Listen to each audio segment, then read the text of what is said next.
What a ball game. What a series. How's it going, Mets and overall baseball fans? Welcome back to the channel. It's your boy Wardy, and we're breaking down what was a ridiculous series finale between the Metropolitans and the Dodgers as they secure the series victory over LA in LA by a final score of 5-3. Mad Max was ejected from this game. I have so much to say about that. We have a lot of injury updates to get into because we didn't cover last night's game after Clayton Kershaw had his eyes set on that win number 200. Carved up the Mets over 7 shutty innings. Was phenomenal. The Mets bats were non-existent today. Today, however, WardyNYM looking like Superman, looking like quite literally the best center fielder in all baseball at the moment. We have so much to get into, and I'm beyond excited to break down this ball game and also share a lot of raw thoughts because there's a lot of stuff that I'm very animated about. I'm sure you guys know that. We're going to be breaking down this entire ball game, innings 1 through 9. What are the latest injury reports for this Mets team? What is the status right now? Max Scherzer, what will be the status of him potentially in the days going forward? Where are the hitting stats? Where are the pitching stats? Who's the player of the game? Who's someone else? And we'll get into our channel partners as always. But more than anything, guys, make sure you spam those W's live here in the chat, or for people on replay, make sure to do it now. The Mets took care of business against a Noah Syndergaard who looked solid today against this Mets team. But again, Noah's throwing meatballs constantly, and this Mets team couldn't hit him for really over the... if you're not named WardyNYM, you weren't hitting against Noah Syndergaard today, which was frustrating. Thankfully, though, the Mets had enough offense to propel them to victory today over a Dodgers team led by a Noah Syndergaard who's only topping 93 on the gun now. Literally the same as Max with his average fastball. Doesn't have the sliders, utilizing that cutter now. Very different Noah. First time that the Mets have ever matched up against him since he parted with them over a year ago. He dodged the Mets when he was with the Angels. He dodged the Mets when he was with the Phillies. But today, he was no longer able to dodge him. And again, give Noah credit. Had a solid outing today. 6 innings of 2-hit ball, 5 hits. He gave up 2-run ball, 5 hits. Solid for him. But thankfully, the Mets were able to still propel themselves to victory over this Dodger team led by Noah Syndergaard today. But guys, I'm so juiced up. I know that this is a big series win, but I have something that I really need to get off my chest. So let's just start there. Max Scherzer was ejected from tonight's game, which is absolutely asinine. He has potential of facing a 10-game automatic suspension should he have been ejected for substances, whatever it may be that we'll get into shortly. He has the potential to appeal, but I'm juiced up and I'm animated about this. So let's talk about the first ever edition of the schmuck of the game goes to Phil Cuzzi, the first base coach there, not first base coach, the first base ump, whatever you want to call him, for this ball game. He has ejected 3 pitchers since the sticky substance breakdown started over a year ago. He is the only ump in baseball to do this. This schmuck having the audacity to make Max go through his glove to start an inning, no less, to start an inning there in the 3rd. Then he tells him to switch his glove. He goes in his glove. Okay. Then we get to the 4th, and in the 4th, he ejects him after he switched his glove. Max is animated. He's saying it was just rosin. It's nothing more than that. So because of this reason, Phil Cuzzi, you are my schmuck of the game, you SOB. I swear there is no chance in hell, and I'm going to stand by this until proven otherwise, that Max is doing anything foreign. His RPMs were exactly the same. He's coming back from the little ailment he just had. Absolutely ridiculous clown show that we saw there in LA, led by the schmuck himself and Phil Cuzzi. So let's get some L's spammed in the chat for Phil Cuzzi for being nothing more than a pain in my ass today. I mean, my goodness, my God, my gracious. When that happened, I was like, oh my, this is going to directly impact the ball game. And at first it did. Thankfully, it didn't hold too much longer. But seriously, there's a reason why he's the only guy in baseball that has ejected guys. And Max, who's a 15-year veteran, you really fucking think, pardon my French, you really think that he went out there with anything more than rosin, and having that you saw there, Jeremy Hefner there in the dugout was putting tape on Max's non-throwing hand, his glove hand, to help him hold the pitch calm. That is the only way he has sticky substance on his effing hands, and now he faces a potential suspension. We'll find out further word later on today. I'm excited to hear Max's comments post-game that I'll probably go over tomorrow on the podcast, but I'm so flustered by this, you guys have no effing idea. Max comes out, he gets out of a bases-loaded jam in the 1st. He's looking sharp against against Noah. They're going toe-to-toe. And now this schmuck and Phil Cuzzi comes out here literally to start an inning, asks for his glove, goes in his glove, and they were adamant about his non-throwing hand. You see them checking his right hand there, but it just, oh my God, I'm beyond pissed off by this. You guys, I'm sure you have an idea. Trust me. I'm not the only Mets fan that's animated by this, but I had to start the show with this because this was effing ridiculous. And what makes this even more difficult for us Mets fans to stomach is that Cookie Carrasco's out of the rotation right now. And we'll get into the injury update shortly, but let's start with Cookies because Carrasco was put on the IL yesterday with elbow inflammation. Today, they found out through imaging that he has a bone spur. So he was given a shot. He'll be reevaluated in 3 to 5 days after not throwing. And if everything is looking like it's starting to feel better and he can pitch through it, then he'll start throwing in 2 weeks. If not, he's going to have surgery, which can, of course, really basically round up his season before it even began. So we're already dealing with a pitcher on the shelf, as is, not named Justin Verlander, not named Jose Quintana. And now you're telling me that Max might be missing at minimum his next 2 starts. That better not be the case. Normally what happens when you have these players ejected, thrown out of ball games because of substances, and in this case it was just rosin. I'm standing by Max. When he has never been a sticky substance merchant for the sticky spider tack. You never see the drastic dip or raise in RPMs, right? He's not one of those guys. Why in God's name would he come out here now after 15 years in his effing career to now be doing something that's shady? I guarantee you it was just rosin on his effing hand and his non-throwing hand and the substance that was left over from the duct tape that we saw Jeremy Hefner literally put on his hand there in the dugout to help throw the pitch calm. Hold the pitch calm, rather. So what happens usually when these ejections transpire is they take the glove. And if they take the glove, they go and inspect it. And if it comes back positive that it's sticky stuff, then they call them. They didn't even take the glove today. So I don't know what this means. But what I do know is I feel damn confident that they're going to go to review. He's going to be automatically suspended, assuming that he wasn't ejected for just arguing. That basically. And he will probably miss at least 1 start, which again is just annoying. His next start is scheduled to be the Nationals, so that's a plus.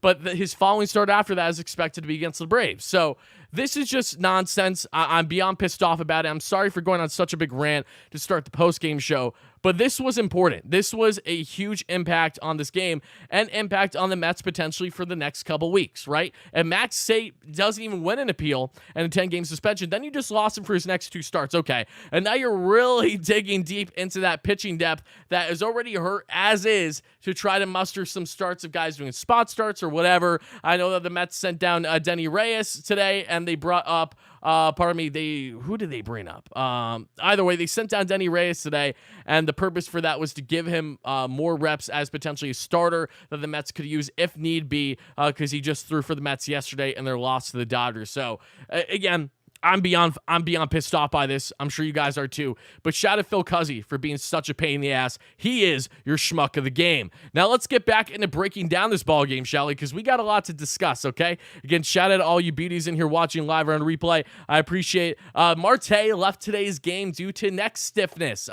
So he did not hustle in either of the double play balls that he had in the first and the third inning, in which he just jogged there down the first, and he exited the game as we got to the top of the ninth inning. Top of the ninth. No, was it top of the ninth? Or maybe it was bottom of the 6th. I can't even talk right now. I'm so pissed off. Sorry. Marte exited today's game, according to Buck Showalter, with neck stiffness. He will likely be day-to-day, so that's not the end of the world. There's nothing pulled there or anything, so that's certainly good. Scherzer's agent, Scott Boras, already released a comment. So basically, Boras is going in on the umpires today. So we have that going. If there's one thing as a positive for Boras is that him and Max are like this. So, you know the Players Union is going to be adamant about this, especially because Max is literally one of the heads of the Players Union. Okay. This is a shit show on that front. So Marte, neck stiffness. It looks like he's going to be okay. I'm not really overly concerned with him. But while we're here, I might as well get up to date with you guys on all the latest health updates, injury updates going on with this Mets team. And of course, guys, make sure to smash that like and subscribe. And if you're just chiming in for a rather unorthodox WardyNYM post-game shows, we cover every Mets game for the most part this season, easily covering over 100 games as we are now covering a series victory in LA by a final score of 5-3. No, it was solid, but but the bats certainly weren't there for the Dodgers, and the Mets get a series victory. They're 5-1 so far in their West Coast trip, as they then begin a 4-game set in San Fran tomorrow, facing J.D. Davis, Michael Conforto, Wilmer Flores. I mean, everyone and their mother that's a former Met. But health updates. Cookie Carrasco, bone spur. He's either going to be out for a couple weeks or he's going to be out for months with surgery. So we're waiting to find out an update the next 3 to 5 days on him. We just talked about the situation there, of course, with Max Scherzer that isn't injury related, but overall related on his availability that we have yet to find out, that we will find out in the coming day or so. So keep an eye out for all the updates on the Max front. I'm sure we'll have some further news that we'll discuss by the time we have our latest podcast out. Myself, Anthony Recker, and Joe Sorrell, which should be live tomorrow right around 1 p.m. Eastern time or so. So make sure you guys are locked and loaded, ready for that live show as we break down this Dodgers series and preview the upcoming one against the Giants. Jeff Brigham was brought up, as we know. Brigham pitched yesterday and today and looked perfectly fine. Brigham was juiced up today after getting a final out after we saw Jimmy Yacobonis later in the game. That'll break down the game shortly. Get some final outs, but I had a guy in second, 2 outs. Brigham was juiced up because everyone on this Mets team was pissed off seeing Max get ejected today, and rightfully so. I mean, Max himself was animated. I feel sorry for Phil Cuzzy, and if he's able to sleep comfortably at night, I commend him, because I would not be able to, knowing that I'm on Mad Max's bad side. But again, that makes one of us, right? Dennis Santana cleared and was sent to AAA, which is good because I do think there's still potential for him to eat some innings for the Mets this year.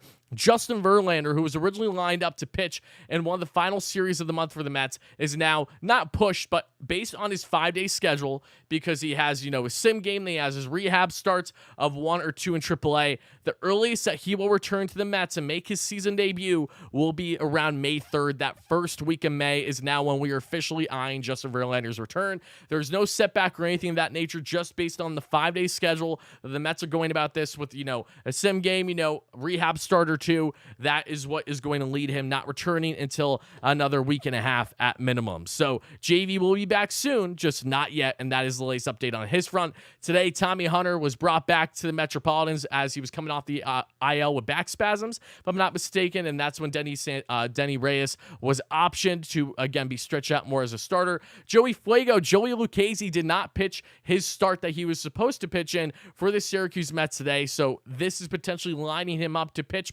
in a game against the San Francisco Giants, maybe this Friday. Again, the Mets need a starter for this Giants series, so Joey Fuego may be making his Mets debut after a solid start here in AAA with the Metropolitans in San Francisco. So we'll wait and see on that. And of course, we just discussed the latest updates on Starling Marte. So let's get into this one. Braves lose. You'll love to see that. Let's spam those W's in the chat for seeing the Braves lose. When the Mets win, Braves lose, we like that. Even if it's early in the season, don't care. And as I'm still pissed off about this motherfucker, I'm sorry. I'm amped. Oh my God, this guy. And oh my, wow, did he piss me off today. I mean, I'm happy with the Mets win, but I'm still pissed. I'm more angry about this than I think I should be, because for all we know, Max might just miss one start, but still. Holy. Okay. Let's break down this ball game now. Then we'll get into stats, player of the game, even though I sneak peeked it for you guys. So it shouldn't take a rocket scientist to figure out who the player of the game is today. However, the game starts with Brandon Nimmo. Brandon Nimmo, the best effing center fielder in baseball right now. How you doing? With a single. In the bottom of the first inning, because the Mets don't do anything. Outman with a single, the rookie who started in center field today when Mookie Betts on paternity leave. Shout out to you, Mook, for, the sex and having a baby and all that. I appreciate you doing that during this Mets series. It definitely doesn't hurt, because JD Martinez kicked the Mets you-know-what yesterday, and today he was solid again as well, but it starts with a walk there in the first. So 2 on, and then Muncy with a walk. Bases juiced, and thankfully Max is able to escape that jam. Apparently what went in hand with Max having bases loaded, less than 2 out, there in the first inning, went in hand with his lack of communication with Alvarez. They weren't able to use the pitch comm properly. I mean, I think Alvarez was saying he wasn't able to hear it for a little bit, but thankfully they would get comfortable, and I got to give credit where credit's due. Max came out pregame today, and we found out through Martino that he was advocating to see Alvarez get more starts in for him to work with him, because he wants to see Alvarez get that proper development. And besides, again, another bad pass ball, wild pitch, whatever you want to call it, later in the game that led to a run, Alvarez was very sharp with his framing today and looked damn good after that first inning. So the defense is certainly there with Alvarez. The bat was a little bit there as well. That we'll get into in a second. SR, thank you so much for the donation. He says, Wardy, tell us how you really feel about Philly. Let it out, man. Thank you so much. much. I appreciate that. Phil, yeah, I feel equally about Phil Cuzzy and the city of Philadelphia, because he said Philly in that manner that made me think of that way. Max is talking post game right now. You know, he's just explaining, and we kind of already know what happened there. He's adamant that he was just using rosin, and I believe him. Rosin mixed with some, tape substance on your left hand, and just naturally sweaty, because I have heard that rosin itself can get very sticky after using it, mixing it with your sweat for a little bit. So again, Phil Cuzzy, I'm beyond annoyed with you right now, beyond bother. Continuing to break down what was a wild ball game, still in the Mets' favor, thankfully, as we then get out of the first inning, Max escapes the jam. In the second, with one out, Jeff McHits with a walk. That'll be it. In the bottom of the second, Mad Max with his first and multiple 1, 2, 3 innings on the day. Further reason as to why I'm mad that Max is pulled from this ball game. Not justifiably so, in my humble opinion, pushing all bias aside. If I'm proven otherwise, if we find out that, say, he was using spider tag or something, then okay, we'll have that discussion, but I'm damn confident that that is not the case for the time being at the very minimum. Max with a 1, 2, 3 second with one strikeout. In the third, with one out, Luis Gourmet, first pitch swinging, how you doing, opposite field single. Nimmo, Oppo, bunt single. Nimmo, what a beautiful SOB you are. Marte then with a double play, unfortunately, to end it. Marte with 2 double plays in the first 3 innings, and he, again, would be out of the ball game by the 6th inning. Then, as we get to, of course, in between innings, as Max is getting ready to throw the third, he's told to switch his glove, as you guys have seen in the highlights already, because of the fact that, Phil Cuzzy doesn't like what's on his glove, doesn't like the sticky substance. Max like, really? All right, brings out a new glove. Phil Cuzzy checks it, he pounds it on his chest, and Max goes out there, a bulldog, and throws a 1, 2, 3 third with a strikeout. In the fourth, Lindor with a walk, nothing else happens. And then, as Max is getting ready for the fourth, he is ejected because of what we just discussed. And then Jimmy Yacobonis comes in and pitched solid today. Got to give Jimmy Yacobonis some credit, okay? In total, he went 2.2 innings today of 2 hit, 1 earned run ball. And then as we then fast forward there into the bottom of the 5th, with 1 out, Alvarez with an infield single.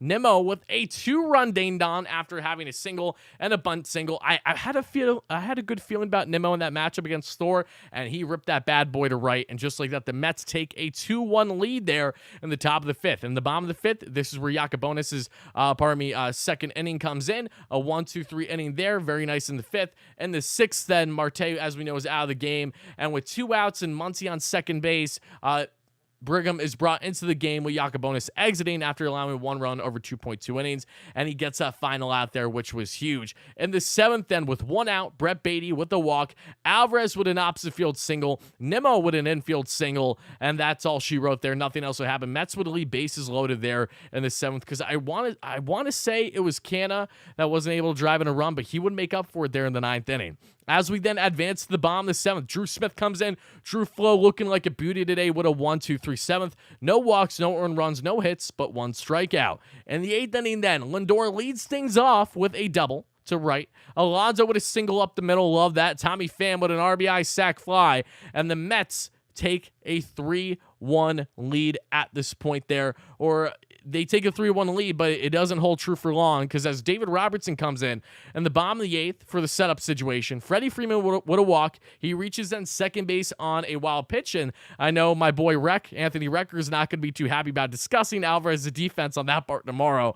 Wasn't too happy about it in the moment in general, but no less, Alvarez still had a very strong framing game. It's just unfortunate because, of course, Freddie gained a second there, then eventually leads to a run because J.D. Martinez continues to kill the Mets here with an RBI double. Muncy would then be intentionally walked. Great play there by Buck Showalter, because we would get Hayward with an out and Vargas with a pop out to end the inning. So David Robertson surrenders his first run of the year, but still has a 0.96 ERA on the year. Not too shabby if you ask me.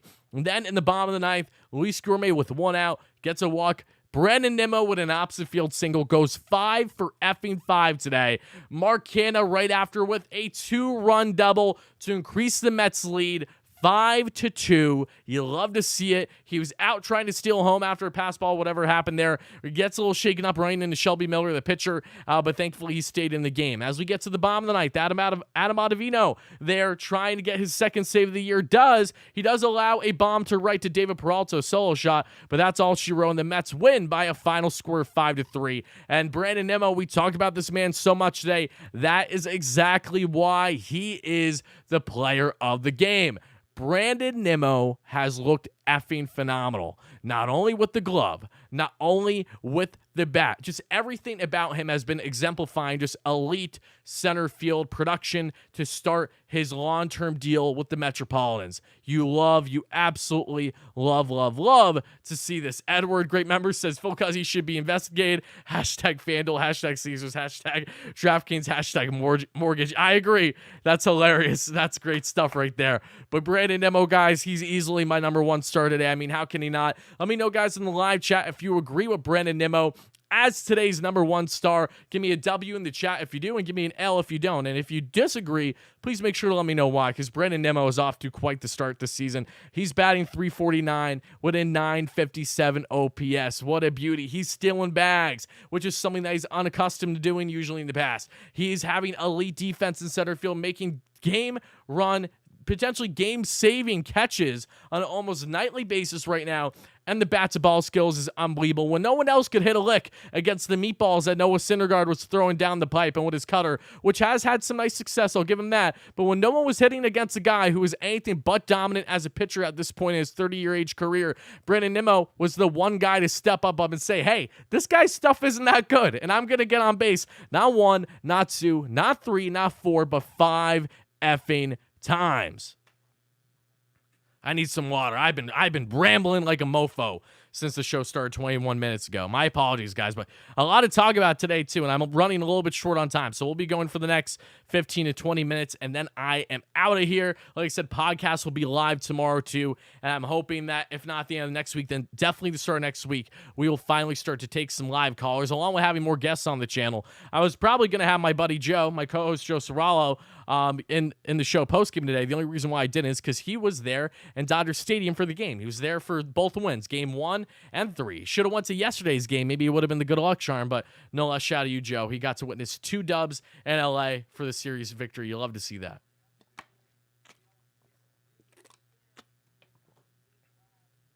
Max swore in his children's life he didn't do anything. Max is a true man. Of course he swore on it. Because the issue, again, is when you have this little piece of shit in the way. Phil Cuzzy. I can really go off, but I'm holding back a little bit. I'm holding back a little bit. My God. Home run after ejection, ball don't lie. Seriously. Ed, thank you for that donation. Shout out to Nimmo for saying, yeah, F this. And from Steve Gelbs himself in attendance in LA, he said that he heard just the dugout roar, like, tremendously, saying, like, that was for Max, basically, once you saw the home run hit by Brandon Nimmo. Phil Cuzzy, oh, my God. I'm going to leave the comments there. You guys know how I feel about him at this point. But let's get into the hitting stats as we've been discussing already. Brandon Nimmo, you beautiful SOB. Oh, my goodness. My God, my gracious. Do I love you. 5 for 5 today. Mark Canha, 1 for 2 with the RBIs, 2 apiece for each. Francis Lindor, 1 for 4 today with that clutch double to start off the 8th with a run scored and a walk. I think it was at the 8th or 9th. Whatever it was. Alonso, 1 for 4 today with a single right after him. McNeil, 0 for. Jeff has not been the McHits that we have loved to start the year, but he will get in a groove. I'm confident in that for sure. He washed his hand in front of MLB official, shouldn't be suspended, but we're the Mets. Yeah, again, we'll see. We'll see what happens on the suspension front. It's an automatic suspension now in the MLB if you are pulled from a game because of this. But for Max to come out and literally use the quote I'm seeing on SNY right now, I swear on my kids' lives, I'm not using anything else. This is sweat and rosin, sweat and rosin. And sweat and rosin is something that can get sticky. I've heard even from former players themselves that emphasize this. It can get really sticky depending on exactly how sweaty you're getting. So I'm of course siding with Max right now until proven otherwise, because I just think Phil is a pain in the ass. That's what I think. McNeil, 0 for 3. Again, he'll bounce back, I know it, but he has not been looking sharp on a consistent basis with the bat yet. Tommy Pham, who came in to DH after Vogie today, went 0 for 3. Pham got that big RBI sac fly today. Tommy Pham has continued to produce when called upon in that DH position almost every single time he's out there, which is awesome. Francisco Alvarez with his first 2-hit game of the 2023 season. Brett the Met didn't have any hits today, but that's okay. Again, I just want to continue to see him starting. Alvarez, I wanted to see start, especially yesterday, too, so I'm glad they both did today back-to-back and showed you the glimpse of the future in both Beatty getting on base with a walk later in this ballgame and Alvarez with an opposite field single. That was nice. So, future. Cue the Squidward meme if you know, you know. But very happy to see these both these guys in the lineup. And again, hopefully that can really start to deepen the lineup for the days, weeks, and years to come, obviously. Guillorme 1 for 3 with a run scored too. So that's the stats. Now let's get into pitching stats once more. Talk a little bit more about this. Yacobonis, again, Bulldog today, came in an unprecedented situation with Max exiting via the ejection. Ottavino, again, gave up that home run, but still perfectly fine. Thankfully, the Mets had a multi-run lead and was able to get the save. Mad Max, again, was looking sharp after that first inning. Still escaped the jam, but of course the ejection, and there's that 3.72 ERA now on the year for Max, so I guarantee would have been lower if he was able to pitch his normal ball game. Drew Smith today, Bulldog. Drew's really impressed me his last couple outings. You know, a little seesawing to start the year, but his last couple outings, especially, Drew has looked sharp, and he deserves credit. David Robertson surrendered his first earned run of the 2023 season. Not a problem there. Happy what I'm seeing with him. The one thing I will say about David, though, and this goes in hand with the runs, he surrendered 2 walks. He hadn't given up 1 walk yet, if I'm not mistaken, up until today's game. So didn't have his sharpest stuff. Robertson, whose biggest issue that we've seen in recent years has been that walk rate, was right around a 4 walks per 9 last year at least between the Cubs and the Phillies. So that's something to monitor. But again, I don't expect Robertson to not be giving up walks on an every time basis he's out there. He has been playing above and beyond expectations in that save role and in the setup role. So Robertson still getting the job done, not concerned there. And Jeff Brigham just getting that big out there to end the inning for Yacobonis. We'll take that to the bank too. I want to say that was the 6th inning, 5th or 6th inning when that transpired. Why isn't Beatty full-time third base no more? Beatty will be, but you have to realize that the Mets aren't just going to throw Eddie to the curve yet. I agree that Beatty should be starting to bulk at third base, and I fully expect that he will be, but for the time being right now, the Mets are still going to base things on matchups. I would like to see Eddie get some reps at DH, maybe saying over Vogie, depending on the matchup exactly. And kind of going from there and using him as a utility man. But that's just my thoughts, at least. But again, appreciate everyone chiming in the live chat. Thank you so much for being in here, guys.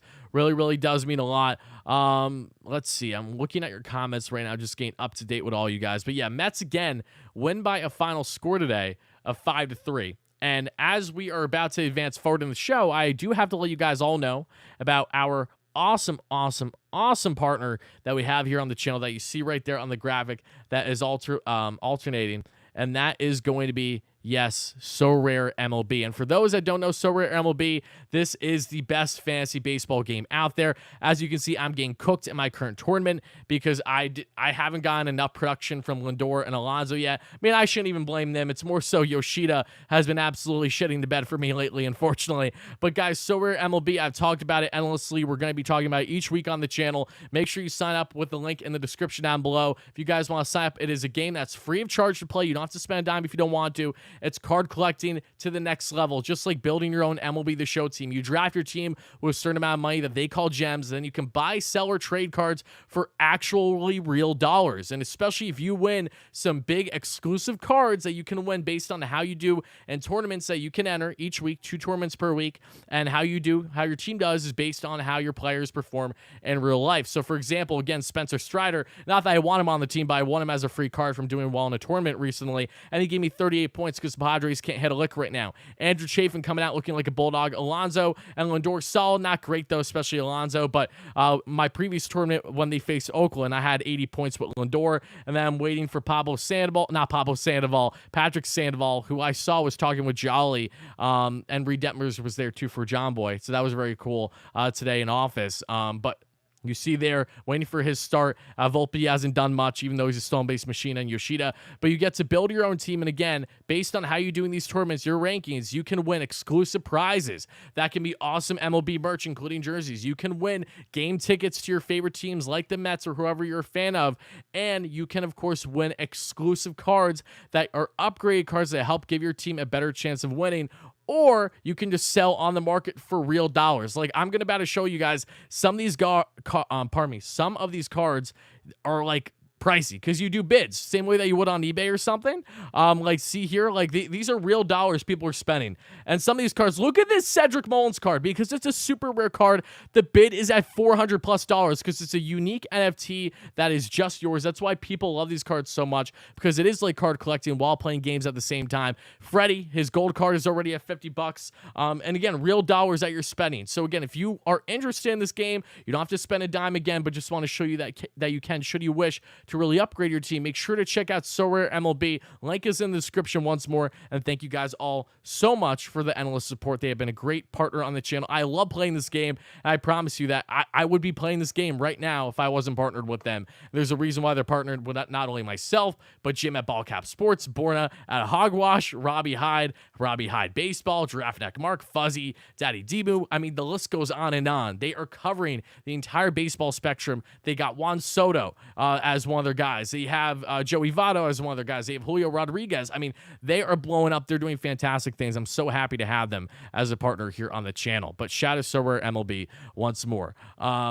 Yeah, NFTs are becoming popular again. They are, but this is different. This isn't like a traditional NFT or something where you buy and it's like, oh, you're just focused right away on the blockchain and all that thing. This is, you're playing a game, and there's incentives to playing the game where you can win actual prizes. And if you enter their bigger tournaments, you can win upwards of $500 to $1,000+ in these tournaments if you, of course, have the proper cards that deem you eligible for them. So I love it because I love getting the upgraded cards for free by doing well in my tournaments. Even though I'm not doing too hot right now, I'm waiting for at least to see what Sandoval can do in his start tomorrow. But more than anything, I mean, you can win free MLB tickets just by playing a game that is free on, if you're playing on PC or, of course, via app. So I don't see how you go wrong there, in my opinion. I love the game. I enjoy it, honestly, more than even when I played normal fantasy baseball, when you're just drafting and building your team. This is fun. This is a weekly thing. You can change up your team constantly. And again, if you want to spend a dime to really upgrade your team, you can, but no one's telling you to. You don't have to. You can play the entire thing for free.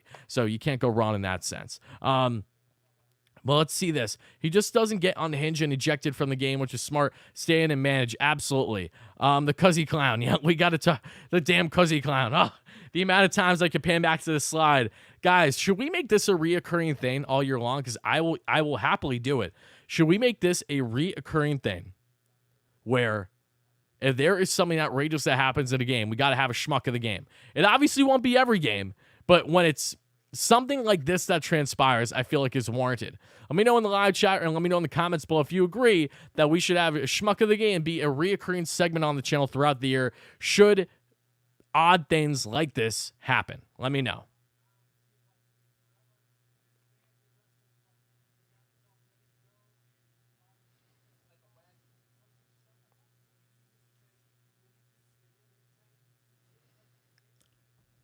Okay, I'm glad we're all on the same page there. So thank you guys. Oh my, I'm so glad you said this, Steve, because it almost blew over my head. There is one thing that I'm gonna say that I understand might rub some of you guys the wrong way, because I am an absolute lover. And Bobby G, thank you so much for the kind words on the graphics. I appreciate that. I'm a lover of Buck Showalter, and I meant to say this earlier, but I'm sorry. It royally pissed me off that Buck did not back up his ace pitcher who just got thrown out for effing rosin, more than likely. Where was the adamancy? If that was Terry Collins, Terry's dragging, and Terry is going fisticuffs with Fulcuzzi. Tell me otherwise, right? Fitting that we're talking about Terry, as Noah Syndergaard was on the bump today, right? But seriously, where was Buck's adamancy? Unless Bucks knew something that we didn't, it really upset me to not see Buck as animated as he should be when it was Max, again, coming back from his little injury that he missed his last start, just getting a little bit more rest. Max is off to a strong start, and he's getting ejected from the schmuck out here, and you're not seeing anything from Buck. So I'm shout out to whoever it was in the live chat that brought up Buck again, because I meant to discuss that to start the show, and that was just me forgetting because I rambling. I knew I had 100 things to get onto. I said that on your Twitter. All right, Bobby, maybe it was you that commented earlier then. But yeah, that bothered me. Again, I love Buck, but that was something where you'd expect to get more out of him than basically standing there looking complacent, just basically saying to Max, calm down, simple as that. That's not what I want to see from my manager in that situation. It's really not. We've seen Buck get pissed off and mad in the past, but this was an opportunity to fully justify being pissed off and going out there at the ump. So I don't get why he didn't. I don't get why.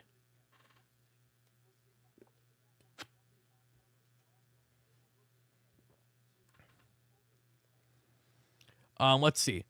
Don't forget the incident with Musgrove. Buck is probably playing it safe too. But what's there to play safe? What's there to play safe? I don't understand. Buck could have been animated and still not gotten thrown out of the game, right? Like there's a world where that can happen, where you can go out and charge the ump and still not be thrown out of the game. Obviously, you need to know exactly how animated you're going to be, but there wasn't even a sliver.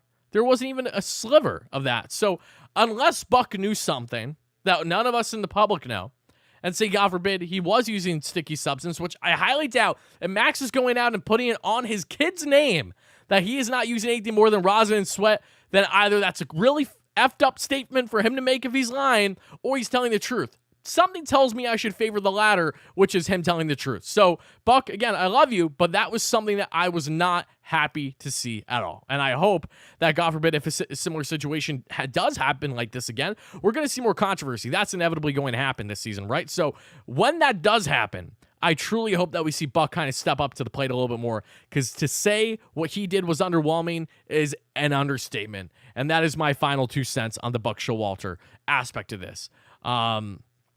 Yeah, because again, we've seen Buck pissed. Why wasn't he pissed there? I don't know.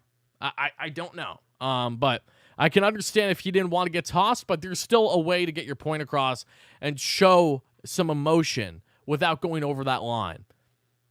Unless they were just afraid that Phil is such a softie. Maybe, you know what? Maybe he is right. Playing devil's advocate, if he knew that Phil tossed Max, probably more so for Max being adamant and saying, no, you're an effing idiot, it was just rosin, then maybe that was Buck's way of knowing that he was walking on eggshells as is and didn't want to overstep things and have a quick ejection happen his way. Because Max, again, a part of me feels like Max was ejected more because of him kind of being like, what the fuck, the first time he was checked. And like being like, really, like, come on, as he showed him the new glove an inning prior. But again, I'm not too sure. Albino, thank you so much for the $5 holla. He says, what do you think of bringing up Mauricio and sending down Gourmet? Sorry for spelling. No worries, and that's not going to happen right now. Gourmet is an effective player for this team. He is, aside from Lindor, their best glove, you could argue there, especially in that infield, right? And he gives you those occasional hits like what we saw today. He gets on base. So I love Mauricio, but he needs plenty more development. And how the Mets are developing him right now, unless they're going to start to give him reps in left field, which I want them to see, the reason why they aren't right now is kind of telling of how they evaluate him. So I don't know if Mauricio is going to be a trade chip that might come back to bite the Mets in the ass in the future, or if this is a situation where they're just trying to get the most out of his value right now, and we'll go from there. We'll see on the Mauricio front, but don't expect anything from Ronnie. The next bat to be called up from the minors is going to be more than likely Mark Vientos, who already has 6 home runs, 17 RBIs. I think he had a 4-hit game yesterday. Vientos is tearing the cover off the ball, as is Mauricio. However, what benefits Vientos is that he can slot in a DH role right away in a limited role, facing just lefties if need be, or getting more reps if the Mets say have a lackluster production at DH throughout the year, which shouldn't shock anyone if they go through their cold stretches as they always do.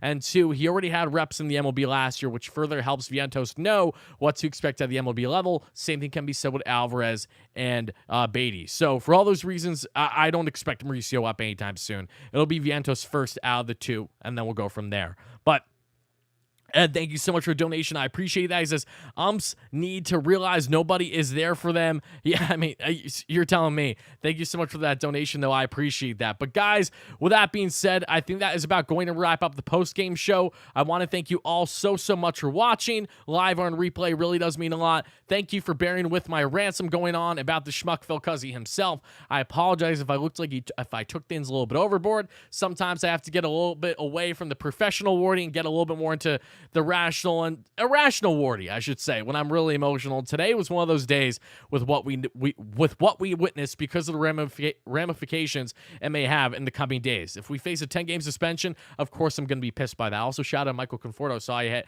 a home run in extras there for the Marlins, just for the Giants against the Marlins. Hopefully he doesn't do that against the Mets, but with our luck, he's going to, kick our teeth in, because be like Mike, baby. You never know. But guys, stay tuned. Again, tomorrow we are going to be back at it with our latest podcast. Myself, Anthony Recker, and Joe Srawell breaking down more on their raw reactions to this series and this hectic series finale, and previewing the 4-game set, including what pitching matchups we could see, and facing these former Mets in San Francisco. And one final thing I do have to let you guys all know about before I get out of here is, of course, in Mantis Sleep. We're back at it with Mantis Sleep, our second partner on the channel. I talked briefly about them before, but when I tell you guys that I have struggled with sleep in the past, and I have, but my sleep has been rectified so well thanks to Mantis Sleep, the best sleep masks game in the market right now at such an affordable price.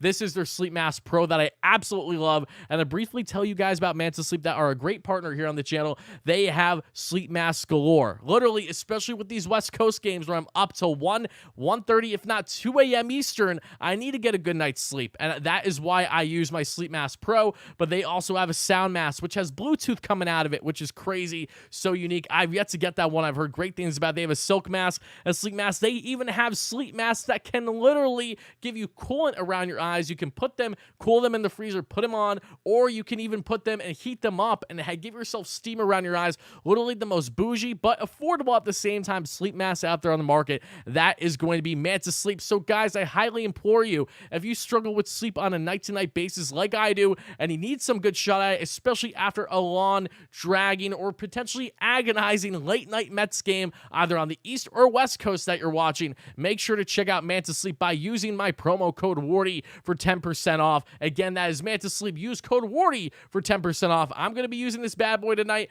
and trust me in advance, you guys will thank me for it if you are looking for a sleep mask. Again, I wasn't a sleep mask fan until Mantis Sleep. So grateful to have them on as a partner on the channel, and thank you guys all so much for watching. That'll do it for the show. Thank you so much for the donation, Luis. I like Vientos against left-hand pitching, as do I. We'll be back at tomorrow for a live show for the podcast, and then late tomorrow night, in which I'll use that sleep mask late tomorrow night after tomorrow's show, because tomorrow's game starts at 9:45 p.m. Eastern. Until then, have a great rest of your night, day, evening, whenever you're watching this. Phil Cuzzy's a schmuck. I'm on Mad Max's side. Mets win by a final score of 5-3. Take the series dub, and they look to continue what has been a red-hot 5-1 stretch already through their first 6 in this West Coast trip down there into San Francisco. Have a great one, folks, and as always, let's